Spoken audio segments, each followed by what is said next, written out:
Hello friends, आज के video में हम लोग इन डेप्थ एनालिसिस करेंगे क्लीन मैक्स एनवायरो एनर्जी का। और हम लोग समझेंगे कि ये कंपनी आज के टाइम पे एक कैसी अपॉर्चुनिटी है।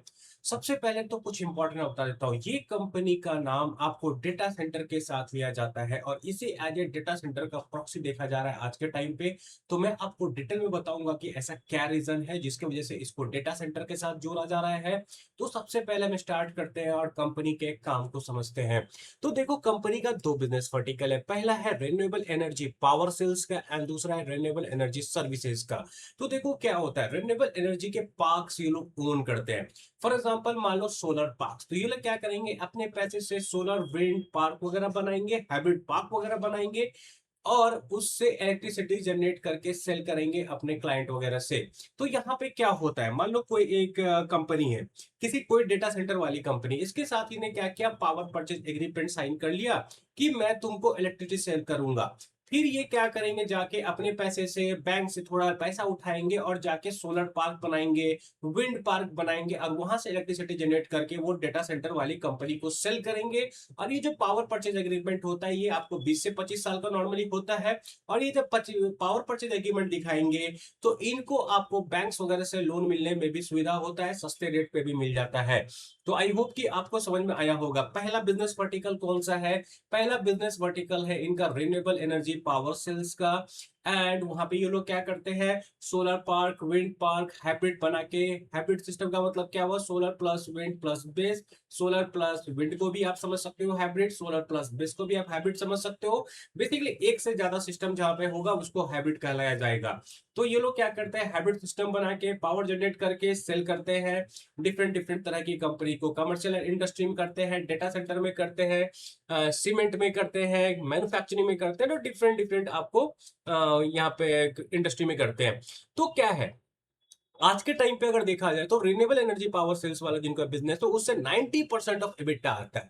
ये बिजनेस इनका आपको ज्यादा प्रॉफिट वाला है, ज्यादा एबिटा जनरेट होता है, अर्निंग यहां से ज्यादा जनरेट होता है। एंड दूसरा कौन सा है, रिन्यूएबल एनर्जी सर्विसेज का। यहाँ पे ये लोग क्या करते हैं, ईपीसी का काम करते हैं। ईपीसी का मतलब क्या हुआ, इंजीनियरिंग प्रोक्यूरमेंट एंड कंस्ट्रक्शन।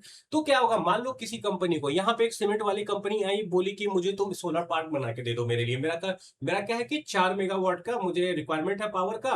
तुम एक काम करो, मेरे लिए सोलर पार्क बना के दे दो। तो यहाँ पे ये कंपनी क्या करेगी, पहले तो इंजीनियरिंग का काम करेगी। तो जगह ढूंढेगी कहाँ पे मुझे ट्रांसफार्मर लगाना है, कहाँ पे मुझे इन्वर्टर लगाना है, कहाँ पे मैं मॉड्यूल लगाऊंगा। तो ये सब डिफरेंट डिफरेंट तरह का चीज देखेगी, इंजीनियरिंग करेगी, उसका डिजाइन करेगी। देन उसके बाद क्या करेगी, प्रोक्योर करेगी। चलो इसने इंजीनियरिंग कर लिया, यहाँ पे मैं ट्रांसफार्मर दूंगा, यहाँ पे मैं इन्वर्टर दूंगा, यहाँ पे मैं मॉड्यूल लगाऊंगा, यहाँ से मैं वायर का कनेक्शन लेके जाऊंगा। तो उसके बाद करेगा, ये कंपनी क्या करेगी, जाके प्रोक्योर करेगी सारा सामान, सोलर मॉड्यूल खरीदेगी, ट्रांसफार्मर खरीदेगी, इन्वर्टर खरीदेगी। तो डिफरेंट डिफरेंट तरह का सामान वो लोग खरीदेंगे और लेके आ जाएंगे। एंड लास्ट क्या है, सी का मतलब है कंस्ट्रक्शन, और उस सोलर पार्क को बना के रेडी कर देंगे। एंड आपको दूसरा क्या हुआ, रिन्यूएबल एनर्जी सर्विसेज में दूसरा इनका वर्टिकल है ऑपरेशंस एंड मेंटेनेंस का। देखो क्या हुआ, किसी के लिए इन्होंने बना दिया सोलर पार्क वगैरह, विंड बना दिया, लेकिन उसको मेंटेनेंस चाहिए, साफ सफाई चाहिए, बहुत तरह का मेंटेनेंस वगैरह का काम चाहिए होता है वहां पे। तो क्या करेंगे ये लोग, यहां से पैसा कमाएंगे ऑपरेशन एंड मेंटेनेंस करके। एंड थर्ड बिजनेस वर्टिकल कौन सा हुआ, asset management and performance monitoring. ये भी एक सॉफ्टवेयर वगैरह के थ्रू होता है, कौन सा मॉड्यूल अच्छा परफॉर्मेंस दे रहा है, किसका परफॉर्मेंस डिटोरेट हो रहा है, तो वो सब ठीक करना वगैरह हो गया। देन आपको कार्बन सस्टेनेबिलिटी वगैरह हो गया। तो इन शॉर्ट अगर मैं बताऊं तो इनका दो बिजनेस वर्टिकल है। पहला में क्या करेंगे, अपने पैसे से सोलर प्लांट बनाएंगे, उससे इलेक्ट्रिसिटी जनरेट सेल करेंगे, इलेक्ट्रिसिटी जनरेट करके सेल करेंगे। सेल किसको करेंगे, डिफरेंट डिफरेंट इंडस्ट्रीज में डिफरेंट डिफरेंट कंपनी को करेंगे, और यहां से EBITDA ज्यादा आता है। 90% का कंपनी का एबिटा आपको पावर सेल से ही आता है। दूसरा बिजनेस वर्टिकल क्या है, जहां पे ये लोग रिन्यूएबल एनर्जी का सर्विसेज को सेल वगैरह करते हैं। और यहां से क्या है, आपको 10% का एबिटा कंट्रीब्यूशन होता है, मार्जिन 18 से 20% है। ये जो पावर सेलिंग वाला है ना, ये हाई मार्जिन बिजनेस है, 83 टू 84% का मार्जिन है।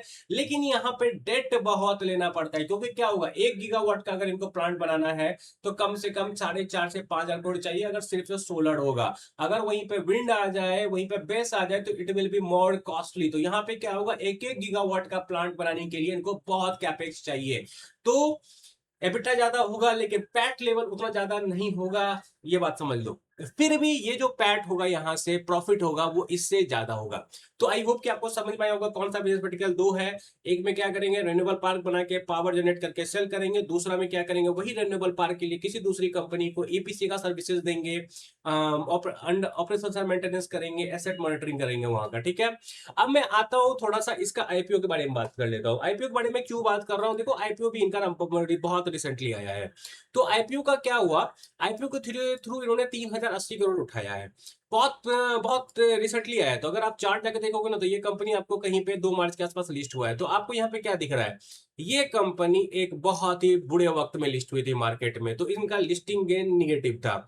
कंपनी अच्छी है लेकिन लिस्टिंग गेन इनका निगेटिव था। तो यहाँ पे क्या है कि अगर मैं आईपीओ का देखूं, तो आईपीओ का ना दो पार्ट होता है, एक फ्रेश इशू होता है, एक ऑफर फॉर सेल होता है। ऑफर फॉर सेल का मतलब क्या हुआ, वो एग्जिस्टिंग शेयर होल्डर्स तो होंगे, वो अपना मतलब वो अपने शेयर्स को बेचेंगे और अपना पैसा लेके जाएंगे।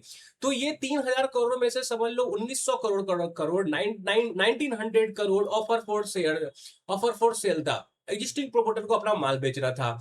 उसके बाद जो 1196 करोड़ रुपया बचा, वो फ्रेश इशू आया। फ्रेश इशू का मतलब क्या होता है, नए शेयर इशू किए जाएंगे वहां पे।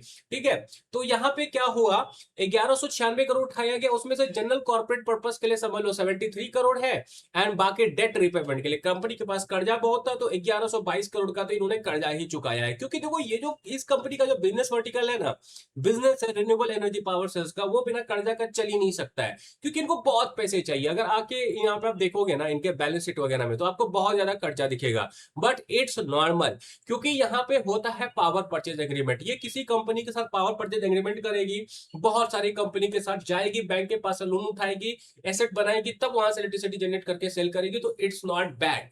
डेट हमेशा आपको इंडस्ट्री के हिसाब से देखना पड़ेगा। कुछ कुछ सीन जगह पे डेट बैड नहीं होता है, इस बात पे ध्यान देना। तो यहाँ पे क्या है कि आईपीओ बारे में बात कर रहे थे। तो यहाँ पे क्या हुआ, आपको 1196 करोड़ का इन्होंने फ्रेश इशू किया, नए शेयर इशू किए, एंड उसमें से ज्यादा पोर्शन जो था आपको डेट रिपेमेंट का था। तो कैपेक्स वगैरह के लिए इन्होंने पैसा नहीं लाया है, क्योंकि कैपेक्स में तो ऑलरेडी पहले पैसा उठा रहे हैं बैंक वगैरह से। तो कैपेक्स वगैरह के लिए नहीं। अरे कैपेक्स से कितना पैसा उठा लेंगे, ये भी तो सोचो ना। इनको 1 गीगावाट के लिए 5000 6000 करोड़ रुपए चाहिए, क्यों हाइब्रिड बनाएंगे, तो वो इट्स नॉट पॉसिबल। तो ये लोग बैंक वगैरह से उठा के ही करेंगे मोस्टली काम। अपना डेट वगैरह थोड़ा चुकता कर दिया कि ताकि प्रॉपर्टी वगैरह कंपनी के बैलेंस शीट को उतना आसान ना करे और फ्यूचर में प्रॉफिट वगैरह अच्छा हो। तो ये सब यहाँ पे पढ़ सकते हो।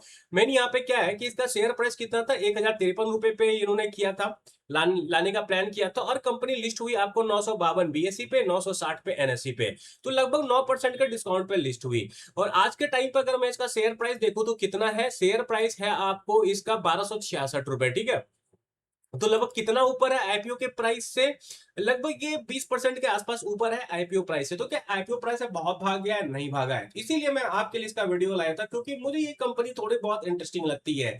आगे मैं आपको डिटेल में बताऊंगा। ठीक है, तो आपको यहाँ पे क्या समझ में आया, इस कंपनी का दो बिजनेस वर्टिकल है। जो बड़ा बिजनेस वर्टिकल है वो है आपको रिन्यूएबल एनर्जी पावर सेल का। वहां पे ये लोग क्या करते हैं, पावर सेल करके पैसा कमाते हैं। दूसरा कौन सा है, रिन्यूएबल एनर्जी सर्विसेज का। ये आईपीओ लेके आए थे अपना 3000 करोड़ का। ज्यादा पोर्शन में क्या हुआ, प्रोमोटर्स अपना पूरा माल बेच के गए, एंड कुछ छोटे पोर्शन में डेट इज 1200 करोड़ का इन्होंने डेट रिपेमेंट किया। एंड इसका लिस्टिंग हुआ आपको -9%। उसका रीजन था उस वक्त मार्केट बहुत ही खराब था। आपको याद होगा, आप अगर मेरे से साथ पहले सुने हुए हो, तो हमने तो बहुत दिन से मार्केट को कवर करे। उस टाइम पे मार्केट बहुत ही खराब था। एंड ये जो आपको टाइम है जो बॉटम जाता शेयर का, उस टाइम यही 31 मार्च को ही बना था, वो आप यहाँ पे देख सकते हो। तो बिजनेस वर्टिकल के बारे में बात कर लिया हमने, आईपीओ के बारे में बात कर लिया हमने। तो आईपीओ के बारे में हमने क्यों बात किया, आईपीओ के बारे में हमने इसलिए बात किया क्योंकि आईपीओ के बारे में बात करने से हमें क्या पता चला कि कंपनी अभी भी अपने आईपीओ प्राइस से ज्यादा भागी नहीं है। तो उतनी महंगी डील नहीं है। वैसे ये सबसे फर्क नहीं पड़ता है, हम एनालाइज करेंगे धीरे धीरे धीरे धीरे। ठीक है, तो यहाँ पे क्या है, इसका पोर्टफोलियो को हमें दो पार्ट में बांटना है। पहला रिन्यूएबल पावर सेल्स, एंड दूसरा हो गया आपको रिन्यूएबल एनर्जी सर्विसेज वाला। ये आपको एसेट लाइट है, रेवेन्यू कंट्रीब्यूशन यहाँ से बहुत कम आता है, यहाँ से बहुत ज्यादा आता है, एंड EBITDA भी यहाँ से ज्यादा आता है। वो मैं आपको ऑलरेडी दिखा चुका हूँ। यहाँ पे भी आप देख सकते हो 83 to 84% EBITDA मार्जिन होता है। 90% ऑफ ओवरऑल EBITDA यही आपको देती है, एंड यहाँ पे 20% ऑफ EBITDA मार्जिन होता है। तो हमें हमें अगर फ्यूचर में देखना नहीं ये कंपनी किधर जा रही है, तो आपको देखना पड़ेगा रिन्यूएबल पावर सेल्स वाला जिनका कोर बिजनेस है वो कहाँ जा रहा है, वो इंपॉर्टेंट है। ठीक है, मैं आपको कुछ इंपॉर्टेंट चीज बताता हूँ यहाँ पे। तो इनके पास आज के टाइम पे कॉन्ट्रैक्टेड कैपेसिटी कितना है? कॉन्ट्रैक्टेड कैपेसिटी का मतलब क्या है? देखो, ये जाएगी कोई कंपनी के साथ, कोई कंपनी एबीसीडी कंपनी है, उसके साथ करार किया कि मैं तुमको इलेक्ट्रिसिटी सेल करूंगा, तो वो हुआ टोटल 5.7 गीगावाट इनके पास कॉन्ट्रैक्टेड कैपेसिटी है। ऑपरेशनल कैपेसिटी क्या हुआ? 3.1 गीगावाट, और ये लोग फ्यूचर में लेके आएंगे आपको 2.6 गीगावाट। ठीक है, 2.6 गीगावाट फ्यूचर में लेके आएंगे। आज के टाइम पे है 3.1 गीगावाट, कॉन्ट्रैक्टेड कैपेसिटी है टोटल 5.7 गीगावाट। मतलब इनका इतना बिजली बेचने का करार हो चुका है। 3.1 गीगावाट का आज के टाइम पे बना हुआ है, 2.6 गीगावाट ये बाद में बनाएंगे। एंड इनका टारगेट है कि FY27 में कम से कम 1.5 गीगावाट ये ऐड करेंगे, एंड FY26 में भी इन्होंने 1.4 गीगावाट ऐड किया था। तो समझो यहाँ पे ठीक से 5.7 गीगावाट का करार हो चुका है, 3.1 ऑलरेडी बन चुका है। FY26 में, दैट इज जो बीता हुआ साल था, उसमें 1.4 गीगावाट का ऐड किया, और ये बोल रहे हैं कि FY26 में हम लोग 1.5 गीगावाट के ऊपर ही ऐड करेंगे। तो FY27 के एंड तक हो सकता है कंपनी के पास 4.6 गीगावाट का कैपेसिटी हो। ये बात ध्यान में रखना।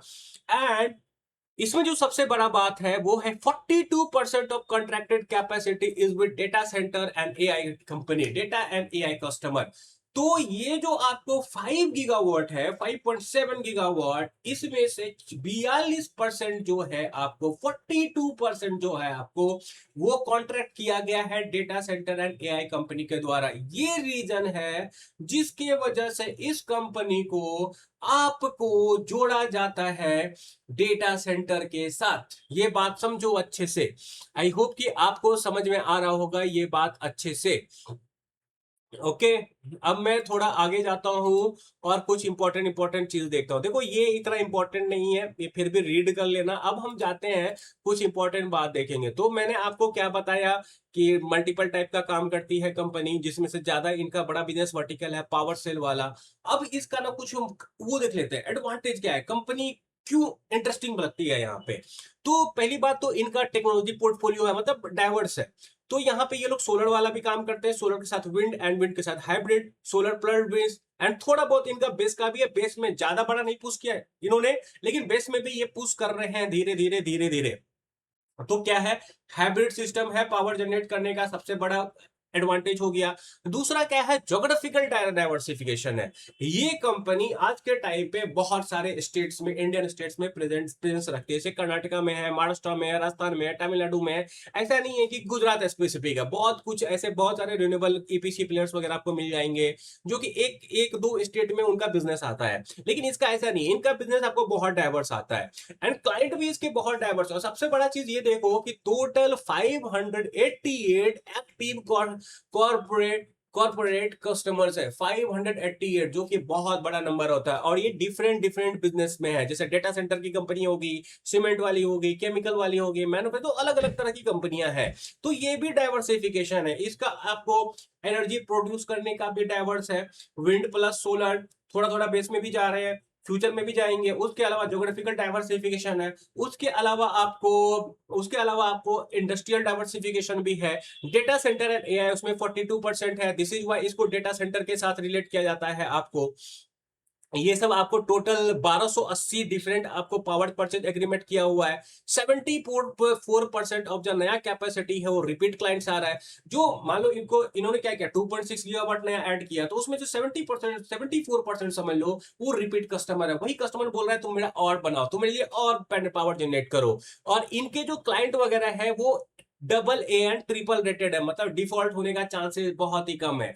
जो इन्होंने करार कर दिया है, मतलब इलेक्ट्रिसिटी वहां पे सेल करेंगे। ये इंपॉर्टेंट बात है, समझो। तो ऐसा नहीं है कि इनका जो आपको किसी से साथ डीलिंग हो गया तो इलेक्ट्रिसिटी फ्यूचर में सेल नहीं करेंगे, करेंगे।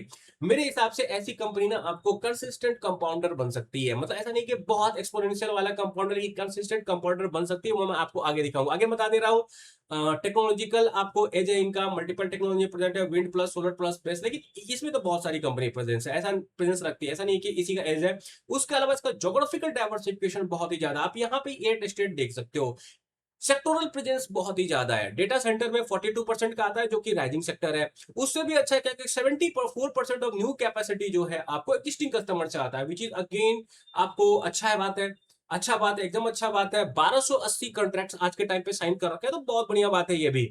उसके अलावा 82% जो है वो आपको double A triple A rated वाले हैं, तो वो भी बहुत अच्छी बात लग रही है मुझे यहाँ पे। ये सब इनका आप देख सकते हो रेवेन्यू वगैरह डिफरेंट डिफरेंट बिजनेस वर्टिकल से। अब मैं थोड़ा आगे जाता हूँ और बताता हूँ आपको कि डेटा सेंटर के साथ इसको क्यों ऐड किया जाता है डिटेल में, क्यों इनको डेटा सेंटर का कंपनी बोला जाता है। तो ये डेटा सेंटर बनाते नहीं है, डेटा सेंटर वालों को ये इलेक्ट्रिसिटी सेल करते हैं, ठीक है। 2 साल पहले डेटा सेंटर इनके पोर्टफोलियो का सिर्फ 14% था। आज के टाइम पे डेटा सेंटर इनके पोर्टफोलियो का 42% है। और यहाँ पे 2.4 गीगावाट हो जाता है, जो कि बहुत बड़ा पावर है। कंपनी कौन कौन सी, एसटीटी ग्लोबल होगी, प्रिंसटन डिजिटल, आयरन मॉर्टन, ये सब डिफरेंट डिफरेंट कंपनी है जिसके साथ ये काम करते हैं। चलो अब इनके पोर्टफोलियो के बारे में बात कर लेते हो। तो कॉन्ट्रैक्टेड वैल्यू 5.7 गीगावाट है, ऑलरेडी मैं आपको बता चुका हूं, जिसमें से ऑलरेडी 3.1 गीगावाट ऑपरेशनल है, 2.6 गीगावाट ऑलरेडी ये काम कर रहे हैं। एंड इनका प्लान है 1.5 गीगावाट ऐड करने का FY27 में, एंड रेवेन्यू को FY28 में ऐड करेंगे। एंड आई थिंक कि तब तक कुछ और ऑर्डर्स भी इनको मिल ही जाएंगे। तो FY28 के एंड तक इनका कैपेसिटी 5.7 गीगावाट होने का बहुत ज्यादा चांसेस है। पर क्या वो इतना सेल कर पाएंगे, जरूरी नहीं है, क्योंकि मैनेजमेंट का क्या बोलना था कि हमें टाइम लगता है। मान लो हमने कोई प्लांट बना लिया तो 3 से 6 महीने तो लगते हैं, कभी कभी 12 महीने भी लग जाता है हमें उसका पूरा यूटिलाइज करने में, पूरा इलेक्ट्रिसिटी जनरेट करके सेल करने में। इस बात पे ध्यान देना, बहुत सारे एक्सटर्नल फैक्टर्स होते हैं। तो यहाँ पे एक और इंपॉर्टेंट बात बता देता हूँ, इसका जो आपको ये जो 2.6 गीगावाट अंडर एजुकेशन है, उसका एक यूनिट का दाम है 3.85 रुपए। नॉर्मली आज के टाइम पे देखोगे जो गवर्नमेंट टेंडर्स वगैरह आते हैं उसमें 3 रुपए के आसपास होता है, 3 रुपए से थोड़ा ज्यादा होता है। तो आपको इससे पता चलेगा कंपनी का नीच तो कुछ है, इनका एग्जीक्यूशन क्वालिटी सब अच्छा है। This is why they are charging higher higher tariff to the company जिनको ये बेचते हैं। एक्चुअली उनके लिए भी फायदा ना, उनको सरकार से वो जब खरीदते हैं तो उनको ज्यादा पैसा देना पड़ता है कंपेयर टू यहाँ पे 8 रुपए पर यूनिट के आसपास देना पड़ता है, तो यहाँ पे उनको आधे दाम पे मिल रहा है, तो यहाँ पे ये प्रीफर करते हैं, ठीक है।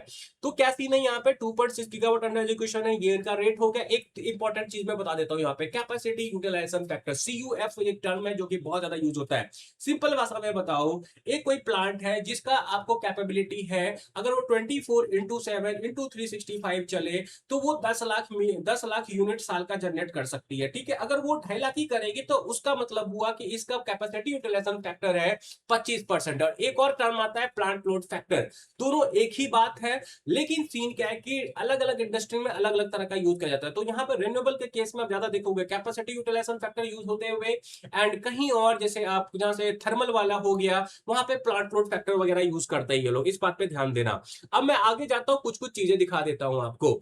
तो यहाँ पे क्या है, सोलर में इनका आपको 25% पीएलएफ है, विंड अगेन सीयूएफ भी समझ सकते हो, विंड में 35% है, हाइब्रिड 45% है। लेकिन क्या है, ज्यादा जो इनका पोर्टफोलियो है वो आपको सोलर का है। तो overall blended capacity utilisation factor आप 25% समझ सकते हो, ठीक है। इसका मैंने इस्तेमाल किया है आगे रेवेन्यू कैलकुलेट करने के लिए एजम्पशन के बेस पे, इसीलिए मैं आपको ये चीज समझा रहा हूं।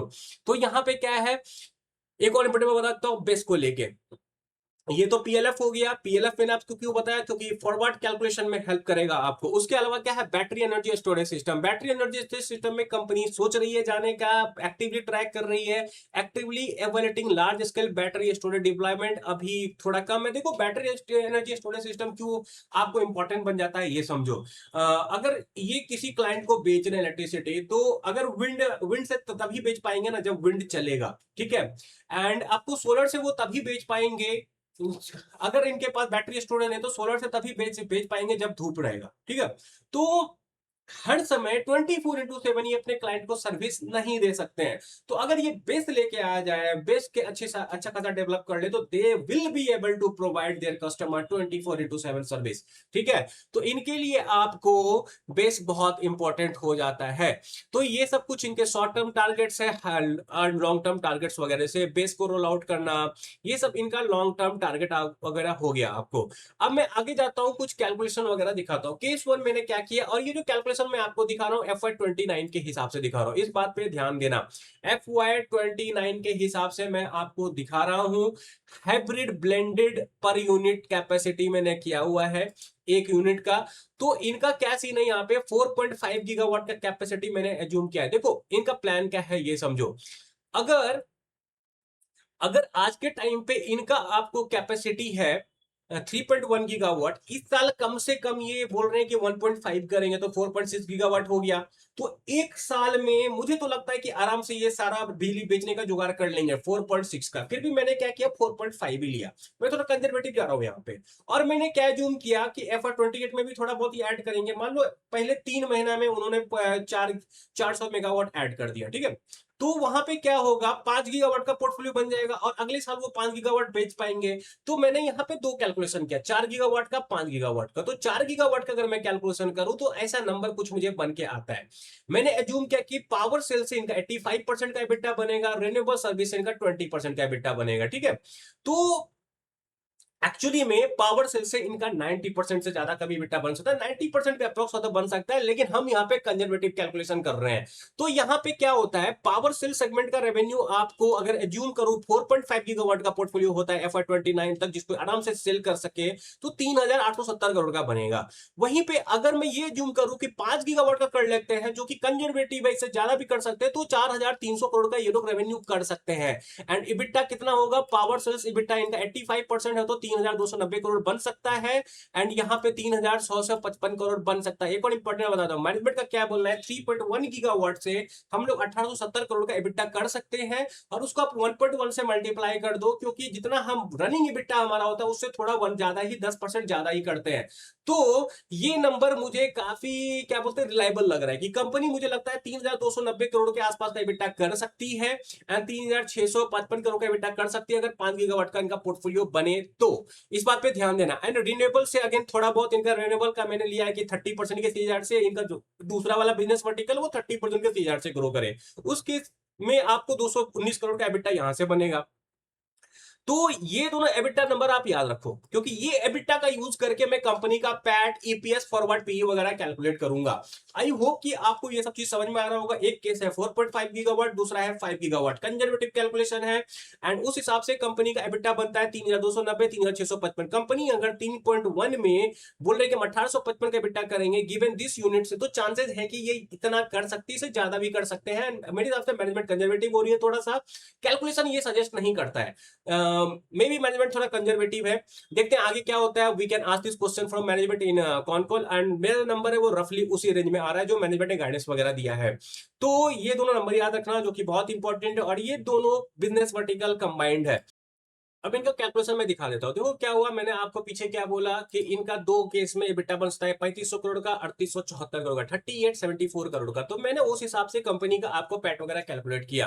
तो कंपनी का इंटरेस्ट प्लस डिप्रेसिएशन कितना बन सकता है, 1,790 करोड़ का रफली बन सकता है। ये एग्जैक्ट कैलकुलेशन नहीं है, मैं रफ कैलकुलेशन करके ये आपको दिखाना चाहता हूँ कंप्लीट डायरेक्शनली किधर जा रही है कंजर्वेटिव केस में। तो पीबीटी कंपनी का बनेगा 1,710, पैट बनेगा 1,282 करोड़ का, 282 करोड़ का। फॉरवर्ड ईपीएस कितने का बनता है, फॉरवर्ड पी आपको 9.35 का बनता है। सिमिलरली इस केस में आपको फॉरवर्ड पी 7.68 का बनता है। मैं एक बार दिखा देता हूं इसका क्लोजेस्ट कंपेटिटर कौन है। एक तरह से एक्मे सोलर कर सकते हो, फुल्ली तो नहीं है, थोड़ा बहुत तो जरूर है। एक्मे सोलर का पी रेशियो कितना है, 55.8 का, 55.8 का है। तो अगर मैं ये समझ लूं कि 55.8 नहीं, इसका आधा पीई भी अगर इस कंपनी को मिले, तो मेरे को इस कंपनी में अगले 3 साल में 3x का पोटेंशियल दिखता है। Given data centre name, chances है कि शायद ये थोड़ा ज्यादा आपको पी वगैरह कमांड कर ले इन बुल मार्केट।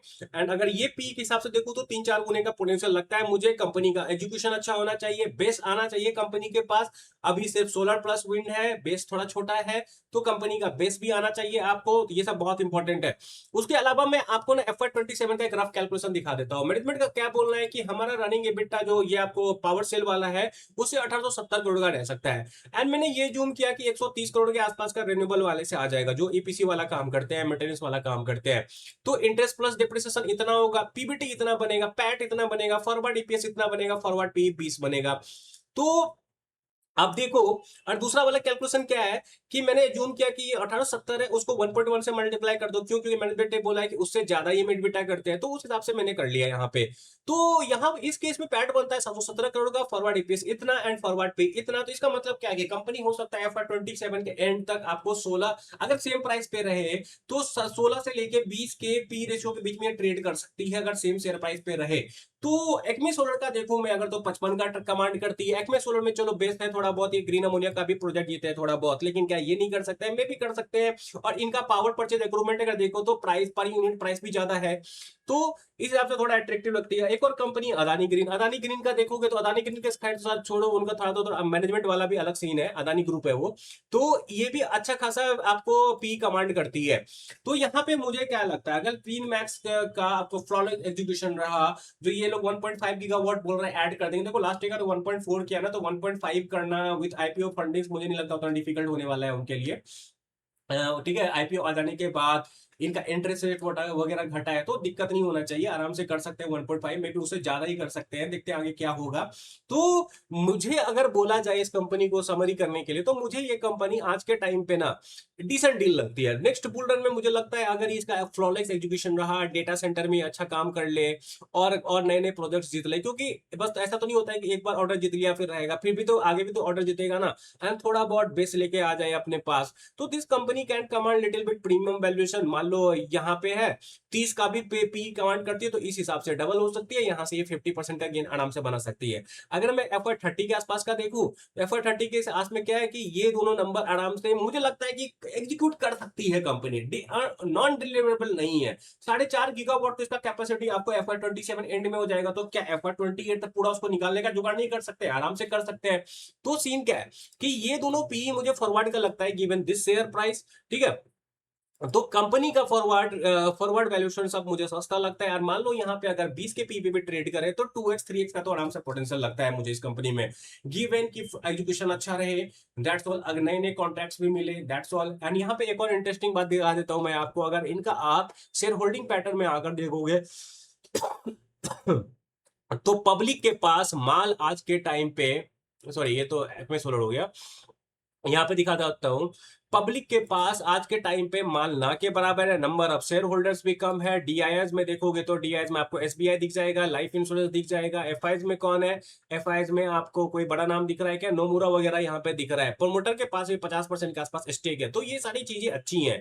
तो एफआई डीआईएस को भी ना अपना पैसा बनाना है यहाँ पे, ठीक है, क्योंकि उन्होंने पैसा लगाया है, मार्केट अच्छा होगा तो वो यहाँ पे पैसा बनाएंगे, मुझे ऐसा लगता है, मैंने देखा है ऐसा होते हुए बहुत बार। तो यही है कि आप ट्रैक करते रहो। अगेन अगर कुछ पास्ट में हुआ तो गारंटी नहीं है कि फ्यूचर में होगा, लेकिन देखो कंपनी का ऑलरेडी डील हो चुका है पावर परचेज एग्रीमेंट का, डेटा सेंटर वाली कंपनी को भी सस्ता है क्योंकि उनको आधे दाम की इलेक्ट्रिसिटी मिलने वाला है, तो वो क्यों नहीं घट देंगे। एंड डाइवर्स भी है, चलो एक दो बैकआउट भी कर दिया तो बाकी तो नहीं कर पाएंगे ना, बहुत सारे कस्टमर्स है, 550 कस्टमर्स के आसपास है, तो कंपनी लुक्स गुड। मुझे आज के टाइम पे अच्छी कंपनी लगती है, अच्छी डील लगती है।